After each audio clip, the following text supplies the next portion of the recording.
So we decided to keep going. It's now 5:07 a.m. I'm going to try and get the 6 through 10 done for 12A and maybe get through problem 15 on the 10, and then I really do have to sleep. I'd like to make a video going over my opinion of how I thought the difficulty was. I'll see if I can get that done too. 6 chairs are arranged around a round table. This is problem 14, 10A. It's 12A, problem 6 from the 2025 AMC 10A. 6 chairs arranged around a round table. Let's go ahead and draw it. We've got a round table. 1, 2, 3, 4, 5, 6. Okay. 2 students and 2 teachers randomly select 4 of the chairs. I'm going to name my students A and B and my teachers X and Y, far from each other. That way we know they're 2 apart. To sit in. Randomly select 4 of the chairs to sit in. What is the probability that the 2 students will sit in 2 adjacent chairs, keyword and, which means you're going to multiply the results, the 2 teachers will also sit in 2 adjacent chairs? I really feel like this is a standard probability question from the Intro to Counting and Probability book. Meaning, and my favorite tactic for a lot of these is what I keep teaching my students, fixed position reasoning. It's very powerful. I can select A to sit in any seat, and now A is the fixed position that everyone else is based on. So now I say, what is the probability that B will sit in either one of these 2 seats?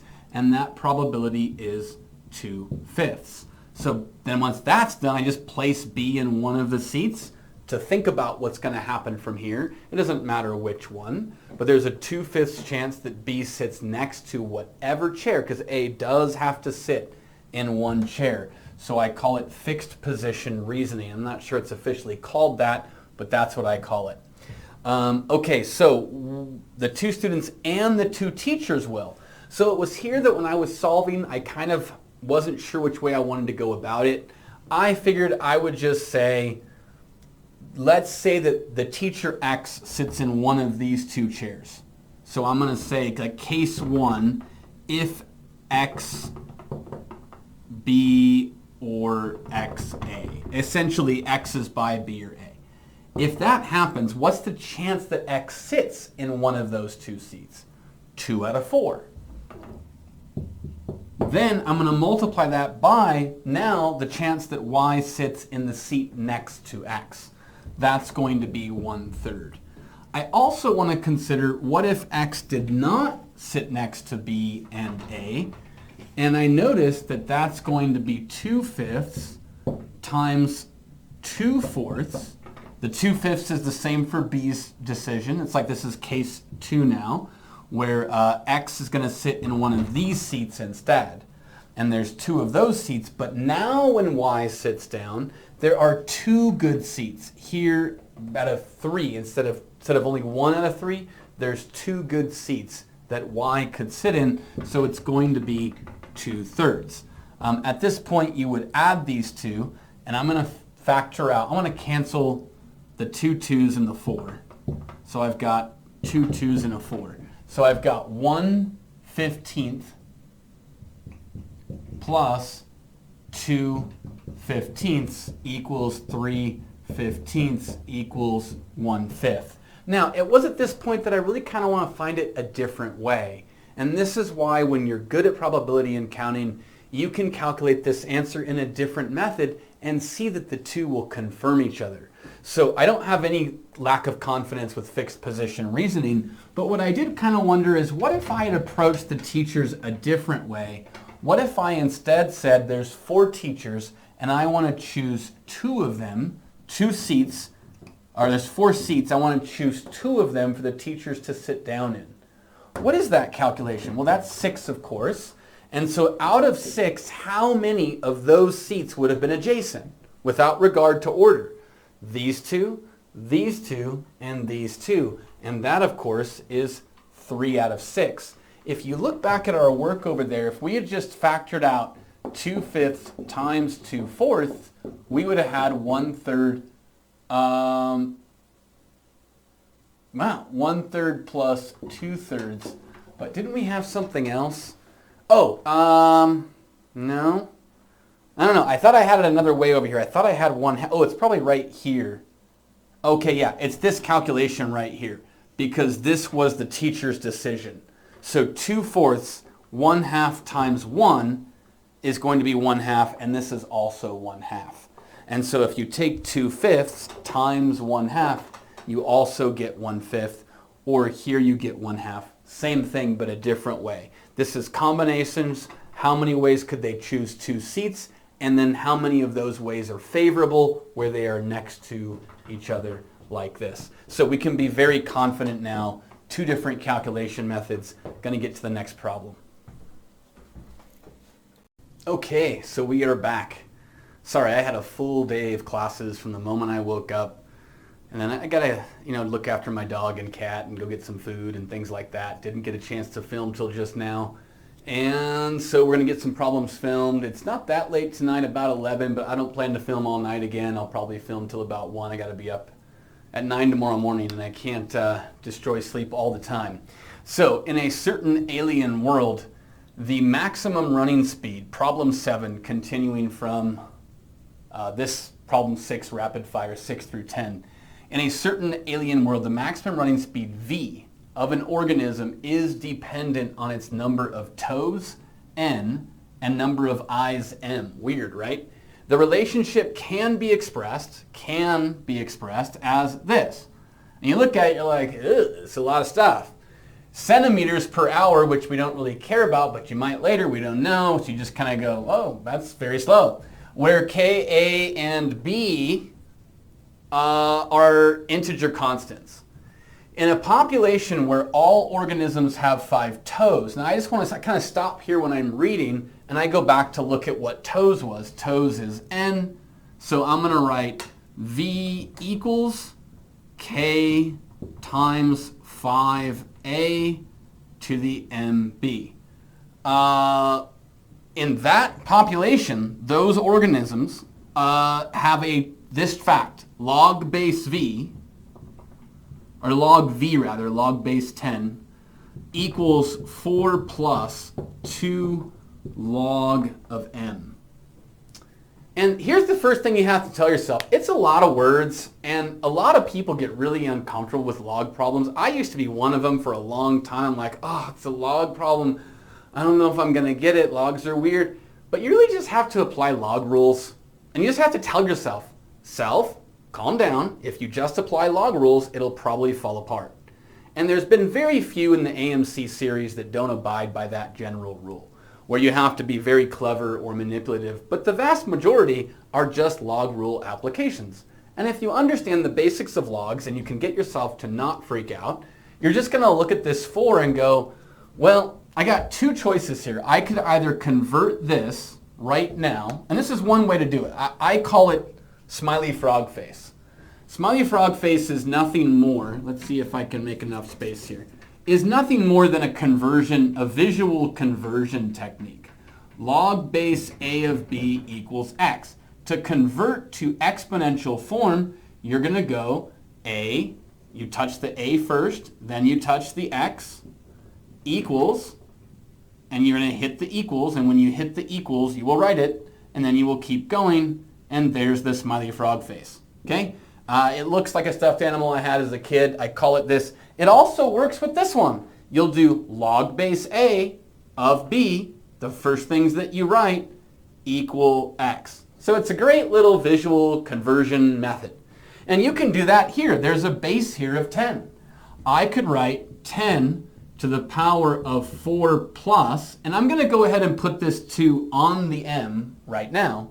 4 plus log m squared. That's another rule for logs. You really should write down all of your log rules in your small notebook so you can remind yourself of them before the test. So if you do, log, how can I write this? I like a visual for this too. Log base b of x to the n can go in front like this. And that's what I do. I actually put it with an arrow just like that. It's n times log base b of x. But you can also put it right back again on the x, and you can go either direction with that concept. So from there, now that we have those understood, I'm going to get rid of smiley frog faces. Okay, then what? So if I do that, this becomes, remember, it's 10 to this whole power equals v. And you're just going to put that, equals v. But wait, I thought v equaled this. It does. So then these are the same? Yes. That's what happens when they both say v. And that's what you're going for here. So now, you also could have tried to plug this in there if you hate life. You could have been like, hey, I'd like to replace this v with this nasty expression so I can have a log with a nasty. If that's you, enjoy. I don't really want to do that. So what we're going to do here, you're going to split this. You're just going to use exponent rules. And that is that ax to the a plus b is x to the a times x to the b. And our x is 10. And so we're going to have that v equals 10 to the fourth times 10 to the log of m squared. Now, if you're well trained in log concepts, most of you who did this version of the manipulation, you can manipulate this in more than one way. Most who did this version probably didn't write this. They already know that when the base of the log matches the base down here, they just kind of collapse and it just becomes m squared. So that they probably wrote v equals 10, no, not 10 anymore. It's just, 10 to the fourth m squared, just like that. Essentially, log base b of b to the x. I always go like this, and I just show that the x drops down. That's how I've always done it. I've always liked a visual representation of what happens. And so now you can set this expression equal to here. But there's another way that we could have also thought about this manipulation. And that is if we were to look at this 4 and consider that it's log 10 to the fourth. Because this is log base 10 of 10 to the fourth, and just like that rule shows right there, the 4 would drop down. And then I can put the 2 on the m like that. Under that version of thinking, you would write log v equals log 10 to the fourth plus log m squared. And then you're going to combine these because when logs are added like this and they have the same base, you can combine them into one product. Log 10 to the fourth m squared, just like that. And on the other side, log v. And now what you have is, hey, these are both logs. That means the arguments of the logs with the same base are equal, just like this. So it's two different thought processes, but it basically all arrives at the exact same point, which is here. And so it's from this, you're now simply going to do v equals k times 5 to the a, m to the b, also equals 10 to the fourth m squared. And you should be going, doesn't that kind of just mean that the b is a 2? I think so. Yeah, so you let that happen. You say, let's say that b is now 2, and I really don't need this anymore. I can just divide it on both sides, and now I'm looking and going, hey, 5 to the a, aren't there 5s in here? So maybe I go 5 to the fourth times 2 to the fourth on the other side over there equals k times 5 to the a. And you're like, wait, wouldn't that mean that a is just 4? And wouldn't that mean that k is the 2 to the fourth, which would make it equal to 16? Wait, isn't that all we're looking for? Yeah, that's it. It's 22. You're done. But you kind of could keep going. You could also go, I like to act upon all information once I receive it. If I have a way that I can manipulate that information or alter it in some way to think about it in any different way, I will do that now, and I will chase that thread just like this until I reaches a conclusion. If it's the end, it's the end. If it's not, I call it a significant conclusion. And when you've reached one of those, you should go back and look to see if you've done anything wrong or violated any of the rules. Is it, a positive or negative or an integer or a perfect square, or all the different things they put. And if there's no violations, wow, well that means we're done. Now, if you doubted yourself, like I did, because I'm like, well, wait, we didn't even have to use this population where they have 25 eyes. If you did, and you go check this one too, it works out the exact same way. And so you'll get the exact same values, in fact. And that way you'll go, oh, I guess that really was it. But at least you won't have this uncomfortable, well, I didn't use all the info, so maybe I did something wrong. And that's not a bad thought, by the way. It's true a lot of the time if you didn't use everything. And so I would rather spend, once you've done it one time, you do it one second time, and the process goes much faster. And you convince yourself, hey, now I don't just think I'm right. I don't have any residue on my brain as I'm going from problem 7 to problem 8 that, hey, are you sure you got that one? I don't have any doubt anymore. I did it 2 ways. Both of them convinced me that they are the accurate answer. And so it really is C, 22. If you haven't done this one, go ahead and try doing this conversion on your own and let me know in the comments how it goes. We're going to go to problem 8. Okay, continuing on with problem number 8. I really liked this one. I did not get it super quick. There was a number of different ideas that you had.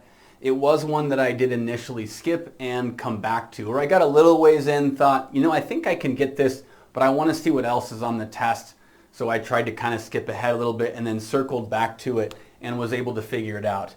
So I'm going to try and draw this. Pentagon ABCDE is inscribed in a circle. So I'm going to go ahead and just try and draw the start of this. Okay, and it says that, I don't know if that's going to be big enough, honestly, for you guys. So we're probably going to have to go a little bit larger. Sometimes I underestimate how big it looks on camera. There we go. That's a nice big circle there. It's a little bit terrible looking. Maybe I'll redraw the top part over here. Looks a little bit less oblong.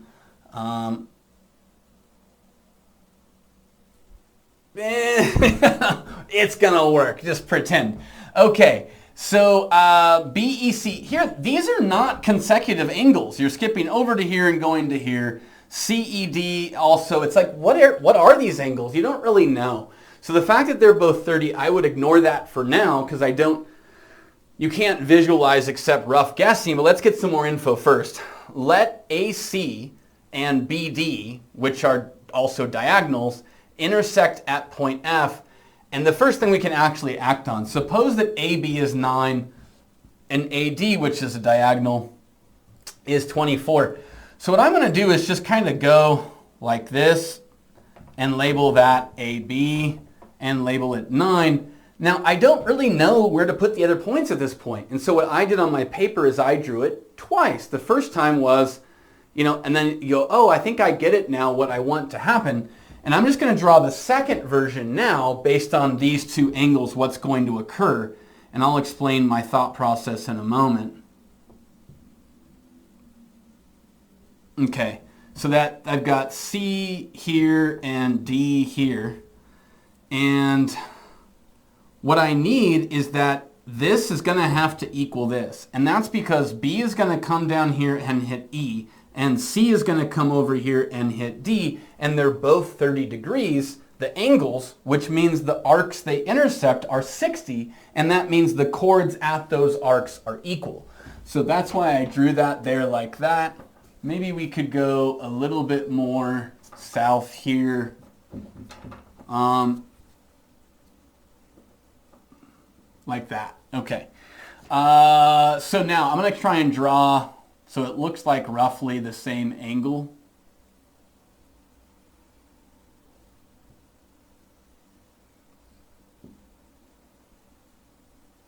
So this angle equals that angle, and they're both 30. And then we say, what else do we know? It talks about AC and BD intersecting. So let's go AC. And we'll draw this here. I can't do it from the side, sorry. It won't be an accurate drawing that way, and I don't want to redraw it. So here's AC and BD, and this is F. And so from there, you're going to go, you have a lot of options actually. You can connect this, but one thing I want you to keep in mind is that these could be turned into quadrilaterals that are cyclic as well. And if you think about it, like I did this for a while too, there's a lot of connections you can make to concepts in geo. So if you took a little while on this and you made some of the other connections that are not used, I wouldn't feel bad. It's great that you observed those. They didn't actually produce fruit, but they're still accurate observations. So this is 60. This is 60 as inscribed angles. I wondered at one point if this was an isosceles trapezoid. I couldn't find any proof of that. For example, if I draw AD right now, because it is a length of 24, it looks almost close enough to trapezoidal that you might suspect that maybe it is. If it was, AD would be a diameter, for instance, because this would be 60 as well, and you'd have 180 degrees. And so you kind of go, hey, maybe, I don't know if I drew exactly 24 and 9, and if these are 60, I don't know all those things. It's approximate. You can't look at your drawing as a perfect rendition of what the actual drawing would look like. So the thought then, you say that and you say, well, if I use BD and CA as diagonals, then we have a concept called Ptolemy's theorem, which is that the product of opposite sides, say I called these x, I could say 9x, which is an opposite side, plus x times 24, 24x. And this is true, by the way, regardless of whether it generates a positive outcome, it's a true fact. So I could add these, and then I would add the product of the diagonals, which is AC times BD. And the fact that this is kind of nice, 33x, anything about integers? No, we got nothing. And it just kind of dies here. But be good. It's good if you made this observation. Don't attack yourself for making those kinds of things. There's a number of things you can observe in here. So then you start thinking, man, all these things crossing, maybe I have some similar triangles. I do have an isosceles triangle here, so this angle equals that angle, but that's kind of obvious, you say, because this is inscribed. In fact, we know what this angle is. It's 30. And we know that this one is 30. And this one up here then, by necessity, would be 120. And you could say, oh, if this is x and x, that would be x root 3 with the 120, 30, 30 triangle, which I learned only this year to memorize. I don't know why I never did before. So you're like, oh, I could call this, we could call this x root 3 now. And if I could find what AC is in terms of x, maybe I could solve. And in the end, we're looking for BF, which is this portion down here. So you're like, I wonder if maybe this could be 90. But if that was 90, then CE would be a diameter. And so you kind of see all of these little connections, and you explore them, and they don't all necessarily go somewhere. Maybe one of them does that I didn't find. What I found was after a while, it was like, well, we can use kind of cyclic quadrilateral properties and the fact that these are 30, but so this angle is also cutting that arc, and this angle's cutting that arc. I could also look at, if I called this angle C right here, it's intercepting the arc with the AB chord, and this one also does, so this would be equal to C. And you start thinking, maybe I can get similar triangles, but ultimately when you wrote in here 30 and 30, you said, oh, wait a minute. I could get BD by law of cosines. And the fact that I also have angle bisector, we could use angle bisector theorem. Meaning in the triangle, I'm going to draw it separate. In the triangle AB, let's get rid of all this. Maybe there is a Ptolemy's theorem way, by the way, and I just didn't find it. Okay, ABD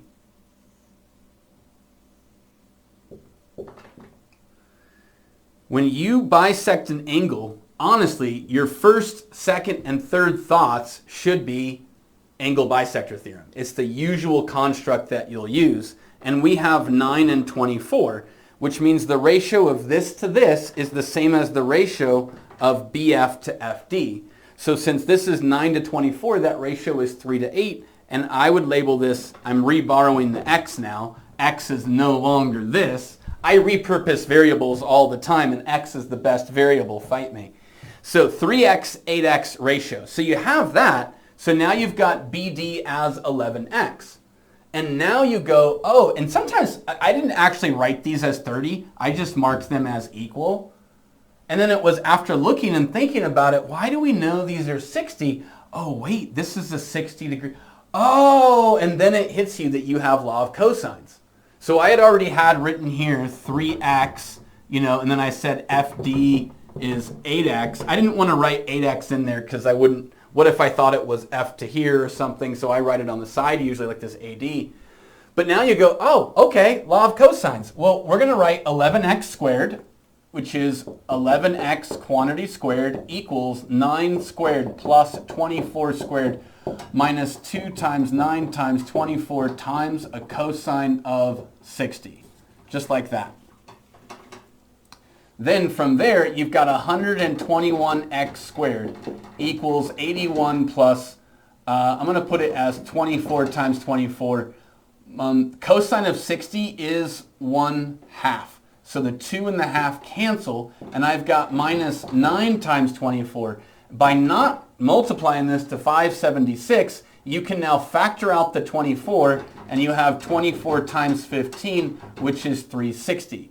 Add it to 81, and you're at 441, and then 441 over 121 is x squared. Square rooting is going to give you that x equals 21 over 11. Everybody who's serious has their first 30 perfect squares memorized. If you don't, that would be something I would try to work on, is getting those down along with your first 12 perfect cubes and probably your first 11 powers of 2.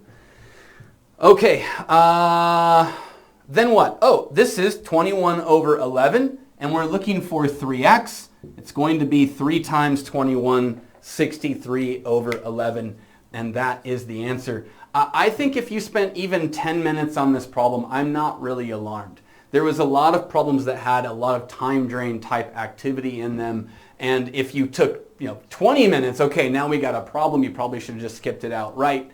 But this is not, if you got lucky and you got it in 4 minutes because you wrote 30 and 30 here and you immediately thought of all the things that you could do, but I spent a while trying to find similar triangles. What if I connected my whole pentagon here, and then this would also be equal to C? And so I was trying to do some similar triangle stuff, and there's just so many different things that might start to make a similar triangle. It starts to get difficult to do. So maybe if we had found all of these angles here, except these two you can't really get, but we almost have enough to be able to do like a sum equaling 540 or something like that. Anyhow, let's get to problem 9. Continuing on with problem 9 from the 2025 12A. Let W be the complex number 2 plus I, where I is what it is. What real number R has the property that RW and W squared, again W is this, are 3 collinear points in the complex plane. This is pretty boilerplate in my opinion. All you have to do is essentially understand complex numbers and how to square them, and that they can be converted to rectangular coordinates, and just kind of go from there. So starting with that process, I don't know how you can think about R if we don't know what W and W squared are. So we can find those using this. W then being 2 plus I, if I square W, I'm going to get 4 plus 4I plus I squared. I squared, as I call it a sign changer. It changes the sign, so instead of plus I squared, it becomes minus 1, so it gives you 3 plus 4I. Now you think, how is a real number going to play? Because part of the complex number system is the real number line, which would be like the x-axis. So all you have to do now is convert these to ordered pairs. If I graph 2, 1, and it might help you to graph it, by the way, if you're stuck on a problem, go ahead and graph what you're thinking of, 3, 2, 3, 4. And in order for them to be collinear, then you get the idea. Well, they'd have to be what? All on a line. So I might not be accurate with the drawing. You can't trust it's hitting 1 or anything like that. But they probably assume some sloppy people might do that. But you're looking for the x-intercept of this line. Why are we still in the complex plane then? Just switch over to the real coordinate plane and do it like you would a normal line. These get turned into ordered pairs, 2, 1, and 3, 4. My rise is 3. I'm going down 3, and I'm going down 1. So my slope is 3. Then I'm just going to say y minus y1. I'll just take either coordinate, take the lower one, equals 3 times x minus 2. And I want to know what happens when y is 0. Why? Because that's the equation of the x-axis. The x-axis has an equation. It's y equals 0. We plug that in. We have negative 1 equals 3x minus 6. We add 6 over here. By the way, if you're making casual errors, don't use my arrows trick. Literally write plus 6 plus 6. If you're looking at this, you're not going to ever write negative 7. You're just not. You're not going to make that mistake. It's when we do it in our head that we make the mistake. And while I'm capable, you're capable, a lot of people are, your best bet is probably simply to write plus 6. You don't want to lose 6 points because you didn't write plus 6. So I take shortcuts all the time. You have to know yourself. If you can take those shortcuts and have a 0% error rate, then take them. And if you can't, then don't. It's that simple. Try in the off season pushing yourself to take shortcut techniques and not making errors when you do so. But you have to know yourself going into the test. And if it's me and I know I've made that error, I'm not going to take any chances. I'm going to write it. So then we have 3x then is equal to 5, and you divide by 3, and there you go. That's it. Let's get to problem number 10.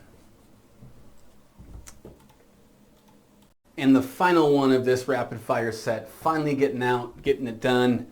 12A problem 10 from 2025. In the figure shown below, major arc AD. When I'm reading, I want to connect my reading thought to what's happening. So I look down, okay, this arc here, they're not talking about this arc here. And minor arc BC, okay, that one, it's minor because it's less than 180, and this is more than 180, so it's major. Have the same center O. Major arc AD, minor arc, no, we missed it. Same center O. Also, A lies between O and B. So A, O, and B. We see that. And D lies between O and C, which means they're all in the same segment. Finally, major arc AD, this, minor arc BC, and each of the two segments, this part and DC, CD, have length 2 pi. What is the distance from O to A? Basically this little distance here. So I think you immediately want to just kind of get started. I did this problem in 2 different ways. The first time I made some kind of an error, so I went about it a different way and found it with no error. Went back and looked at the first way and realized what the error was. So if we label this R, like lowercase r, and we have OB is big R. Usually you use big R for the bigger radius and little r for the little radius. Very common notation. So from here, we're going to say what? If this arc right here is 2 pi, then this arc right here, the part that we don't have showing, is going to be 2 pi r, the entire circumference, minus 2 pi. So this is just that arc AD. This is minor AD, minor arc AD. Okay, so then if I do that, the thing is, because this central angle is the same for that arc and this arc, they must be similar and proportional, meaning that this R to OB, little circle's radius, to the entire circle's radius, OB, which is big R, so little r to big R, is going to have to equal the little arc to the big arc. So how are we going to get that? It told us. It said it was 2 pi. So we just have to take this 2 pi r minus 2 pi over 2 pi. And of course, everybody can see that 2 pi cancels everywhere. So now we have little r over big R is r minus 1. And that's all you can do for that part for now.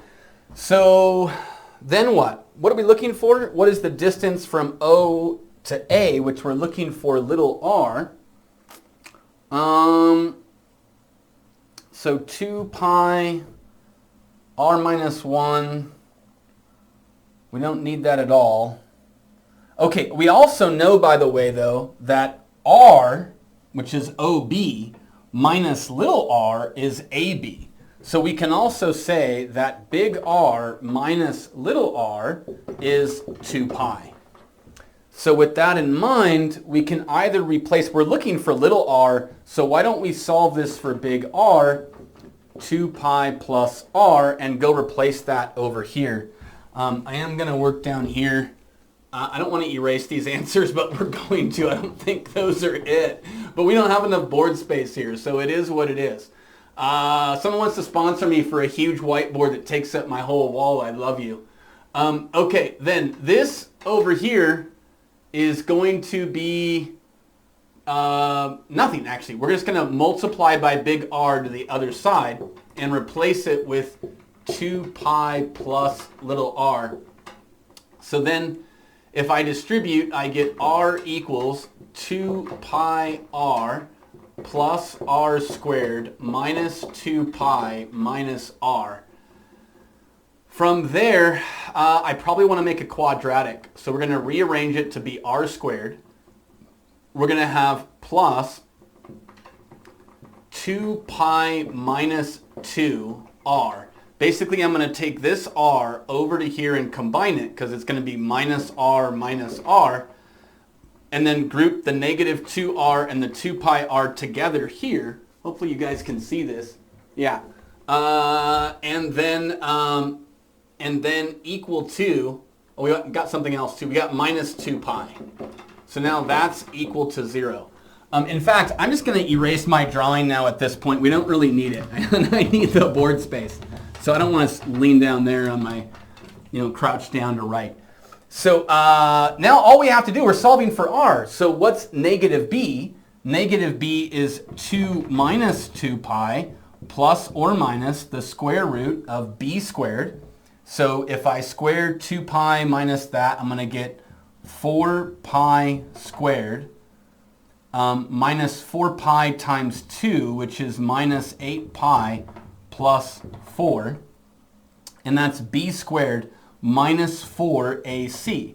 And a is 1, but c is negative 2 pi. So that means that negative 8 pi and positive 8 pi are going to cancel. We're going to factor out a 4. We have 2 minus 2 pi plus or minus 2 square root of pi squared plus 1. And we still haven't put our denominator, which is 2. That's going to get rid of this, and you're going to get 1 minus pi plus or minus the square root of pi squared plus 1. We just have to think, obviously this answer is here, and the other answer was not. So if I keep the plus, the minus is probably going to make it, it's going to make it negative, right? And you can't have a negative because you're already negative right now. If we didn't add this, you probably wouldn't get something positive. How do we know this is positive, by the way? Because this is more than pi squared, and if I square rooted it, I would get positive pi, so the negative and the positive would cancel. And that's the answer right there. It's answer choice B. And that's it for the rapid fire. See you in the next one.